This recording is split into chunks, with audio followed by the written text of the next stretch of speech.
Hello and welcome to Chicanime. My name is Lauren, and today I am looking at a video. Words have failed me. Called "How to Survive a Harem Anime." It's a perfect service anime.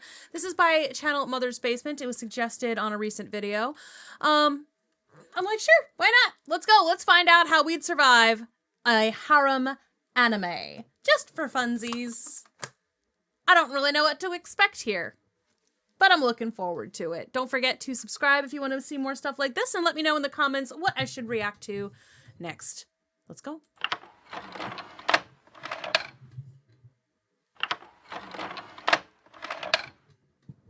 Getting nostalgia, huh? So you finally got up the nerve to talk to that saucy dish in your class who you're sweet on, and she actually talked back. Your childhood friend who you haven't seen in 10 years just moved back into town, and you're already getting along like she never left. And your little sister has taken to cooking wholesome American lunchboxes full of jelly donuts, hash browns, and mashed potatoes for you. I bet you're feeling pretty good about yourself right now. Well, stop. Because you've found yourself in a dangerous situation that has spelled disaster for many men across America. You are now the protagonist of a harem anime, and if you don't act quickly, it could destroy your life. I know what you're thinking. How could this possibly be a bad thing? Sounds great to me. Chasing after me left and right? Who could be unhappy about that? You could, son, because your life is now in a state of karmic imbalance. For every bit of fortune you experience with the opposite sex, you will find equal misfortune in everything else. Oh no! You must prepare yourself for a string of disasters that could ruin your life. Wow. And enough Good accidental sexual assaults to start your own hashtag. By the way, you're going to want to take notes on this because odds are you're pretty dumb and, in all honesty, just the worst. Rude. Now that you're sufficiently Probably aware accurate. of the danger, the standard advice for any disaster scenario applies. Don't panic. However, it is of even greater importance to a harem anime protagonist, because in the event that you do panic, it will result in you accidentally stripping or groping someone. The laws of physics themselves are now conspiring to get all of your female acquaintances naked whenever possible. Think of it like Murphy's Law. Anything that can go wild will go wild. She will take off her clothes and maintain constant awareness of what's behind you, just in case someone accidentally bumps into you and then you stumble forward 5 feet and somehow hook your fingers around your classmate's skirt while your face gets buried in her bosom. And then also a second girl will trip and her butt will land on your other open palm. You might think that you can just avoid this by never going outside, but if you do, all of the girls you know will come over to your house to see if you're okay. One of them will arrive first, and the second one will arrive just in time to see you accidentally end up in a compromising position after you stumble while trying to get your guests some wholesome American coffee and beer. This happens every time without fail. And don't even I did almost spill it, it's fine. Consider asking your parents for help. They've already fucked off to Europe without a trace. You have no choice but to go about your daily routine as usual. Accidents will inevitably happen, but if you're careful, you can keep them to a minimum. Remember your ABCs: awareness, balance, and clenched fists, because you can't accidentally strip or grope someone if your hand isn't open. Although this will result in you punching a lot of tits. That's fun. Hold your hands like this. Also, ouch, don't punch tits. Now that you're practicing basic safety protocols, it's time for the most important step of all: identifying your harem. Every harem is made up of tropes, extremely strong traits that define a girl's entire personality. While it might seem like there's always that. All girls, we all have an extremely strong trait that is our entire personality. There's only one. There's one trait. It's all you get. So geological event, a harem is actually a weather pattern that naturally occurs when 3 or more of these tropes converge in a single classroom. These tropes will naturally gravitate toward the most boring person in the room, that's you, drawn to his total lack of personality like opposite poles of a magnet. Identifying which of these tropes have formed your harem is the key to your survival. The first Good. one you must be aware of is the tsundere, a cold front that gradually becomes warmer over time. Ah, This the I can fix her trope, huh? shifting pattern is responsible for much of the chaos in a harem weather system. And in all observed instances, there is always at least one tsundere present. Scientists have theorized that it is possible for a harem to form without a tsundere, but this has never been observed in nature. The tsundere can be identified by her telltale catchphrase, "It's not like I did it for you or anything, babaka," as well as the fact that she's just a total bitch, like, all the time. If you upset the tsundere, remember, protect the head and neck. Your first instinct may be to guard your groin against her assault, but this is a mistake. You need to be prepared for a roundhouse kick, a suplex, or an uppercut that sends you flying until you're a little cartoon twinkle on the horizon. Whee! 95% of harem protagonists suffer some sort of brain damage in their first week. Makes sense. Yeah, don't fuck with the girl who's gonna punch you. And that's her whole personality, is she'll punch you, so.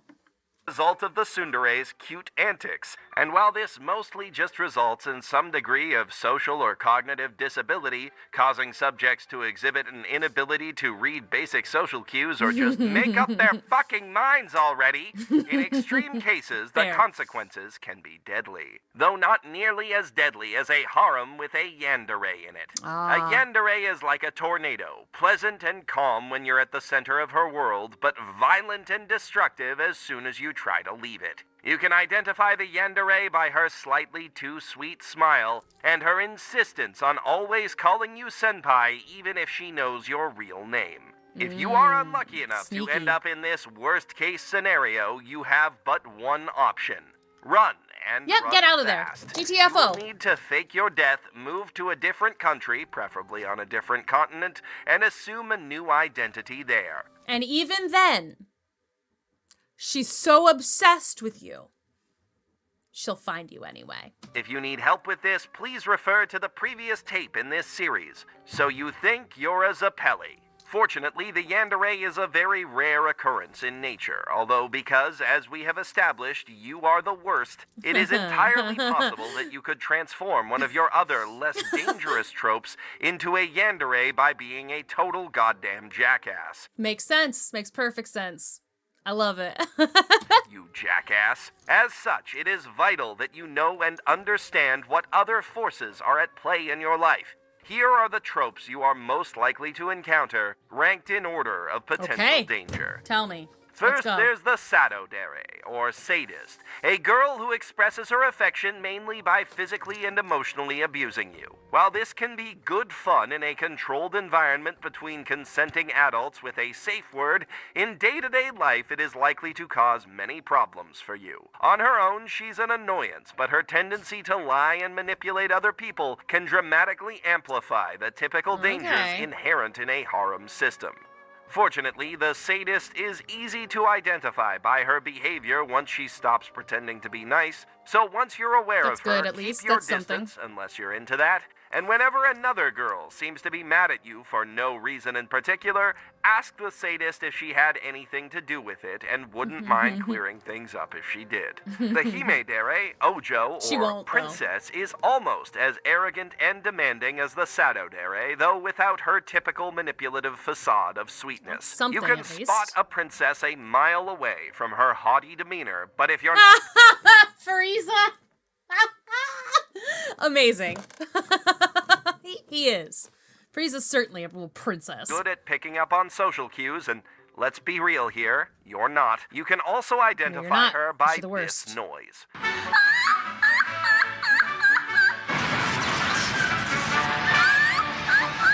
Terrifying. Why does she sound like a seagull? Why does she sound like a dying seagull? In the early stages of a harem's development, the himedere's stubbornness may prove troublesome. However, she is not prone to violence like the tsundere, so your only worry around her should be any servants that she may have, who are Oh. probably retired assassins or something. They'll get you. You'd be surprised at She's just not how going to get her own hands dirty, but she will absolutely send her folks after you. I see. many hitmen make the jump to domestic servitude. Then there's the Genki girl, or dere dere. Always warm and sunny, but still a bit chaotic. You can typically identify this girl by her interest in sports ball, as well as her cheerful, adorable smile. This is the least dangerous of all the tropes. Sounds like except it. in the vicinity of the tsundere, where her oblivious, good-natured affection will probably get you punched. Repeatedly. There's also a Makes sense. possibility that the dere could secretly be a yandere, so watch out for telltale signs, such as use of the word senpai and the frequent disappearance of cats and other small animals in your neighborhood. Yikes! Be careful of the dere tsundere faker out, apparently. Jesus Christ. That senpai thing, I think, is very important. I think that's very key. Finally, the kudere, literally cool dere, and dandere are both quiet and mostly stick to themselves. One out of detachment and lack of emotion, the other out of shyness. Both can be identified by their general lack of speech. When approached, a kudere will respond cynically and pragmatically, while a dandere will typically blush and stammer. Neither poses Poor any girl. substantial threat, though it is advised that you check on the kudere once per day just to make sure she's not dead. I love that it's like the care and feeding of your harem, too. There are further variations on these tropes that you may encounter, as well as rarely occurring tropes such as She is in the tub in her towel. That's uncomfortable. You wouldn't do that. drunken older harlot and the kane-dere, who wants your money. But it is Both are highly me! unlikely that your harem will include any of these, and even if it does, they probably won't matter. By and Haha! large, 99% of harems consist of the tropes mentioned before with slightly different hair colors. Note that it is entirely possible that your younger sister will manifest one of these tropes, usually either the Genki girl, the kudere, or the tsundere.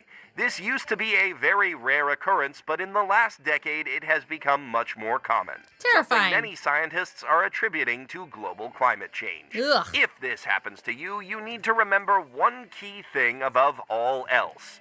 Don't fuck your sister. Right? She's your sister. She's your sister. Now, you may discover that your sister is adopted. She may actually be your stepsister That's still not good. Still bad. or your cousin. In such special circumstances, still don't have sex with her, you degenerate garbage human being. Jesus H. Christ, there are half a dozen beautiful, not related to you at all women in your life right now. What's wrong with you? Now that you have properly identified you your harem, for you that, can plan your escape. Assuming you that don't PSA. die or get arrested, this can end in one of two ways. Either the system achieves equilibrium and you are stuck in a perpetual loop of hijinks, surrounded by girls who won't actually have sex with you, or you pick one and spend the rest of your life with her. Because we all know that high school dating is the strongest, the end-all, most be-all. lasting kind of romance. Yep. It is highly advised that you pursue the latter option, as attempting to sustain a harem in the long term dramatically increases the chance of death by yandere. So, to Makes escape, sense. you must pick a girl. This will be hard for you. If making up your Because you're the worst. Remember that part. That's still very key. You are the worst. mind was in your nature, you wouldn't be in this situation in the first place. You've been But- given mixed signals to every single one of them. Like, come now. Stop being an asshole. I promise you this. Realizing that you have feelings for someone and then telling them how you feel isn't rocket science. People do it literally every day. Some people multiple times in one day. But their lives are complicated. Yeah. And if you don't want your life to be complicated, you need to stop wasting everyone's time and make up your fucking mind for once. If you need help, remember, the Genki girl is usually best girl. Once you've completed the Herculean task of deciding which girl you're most attracted to, your next step is to confess your feelings to her. Because if you wait for her to do it, trust me, you're going to be here for a while.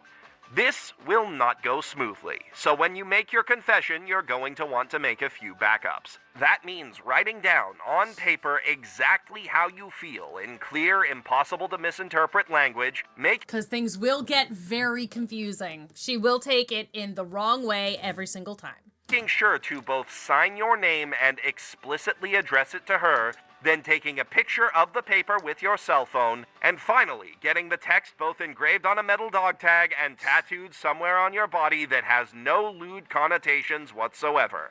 That might sound excessive, but it's probably still not enough. Probably. When you meet the girl to tell her how you feel, another girl will inevitably interrupt you right in the middle of a word that the girl you like can misinterpret to mean that you have feelings for someone else. Fortunately, you have already slipped your note into her bag just in case of such an emergency, and when her bag catches fire or is stolen, you, being prepared, have already texted the note to her as well. That image will probably be corrupted, which is where the dog tags come in. I love it. Well, I think you get the idea. It is imperative that you actually effectively convey how you feel, and don't let yourself get tricked into thinking she rejected your confession due to a simple misunderstanding. Yup! And that is the case in not just harem situations. That's the case in every rom-com ever. There's a reason I don't watch those things. Otherwise, you could be in for a series of increasingly ridiculous events as the harem system builds to a climax around you. And even if you weather the storm, there is a better than average chance that you will be in for another harem season if you don't manage to definitively lock that down. If you complete all of these steps... Why is he dressed like the Onceler? What's with that? ...are still rejected, then you have probably not weathered the harem long enough. Select a different girl and try again in 3 to 4 weeks. And in the meantime, while you are weathering this storm, remember A, B, C, D. Awareness, balance, clenched fists, and don't fuck your sister. This message was paid for and approved by His Holiness, the Anime Pope. Oh, thanks, Anime Pope! Okay, well that was from Mother's Basement. Show them some love. And if you want me to watch anything else from them, go ahead and let me know what I should look at. There's an isekai anime survival guide. That sounds fun. So look, I'm just saying, sounds like there's some stuff that would be interesting from this channel. Seems like some good information being passed along here. Thank you for suggesting it to me. And let me know what I should look at next. I'll see you in the next one. Bye-bye.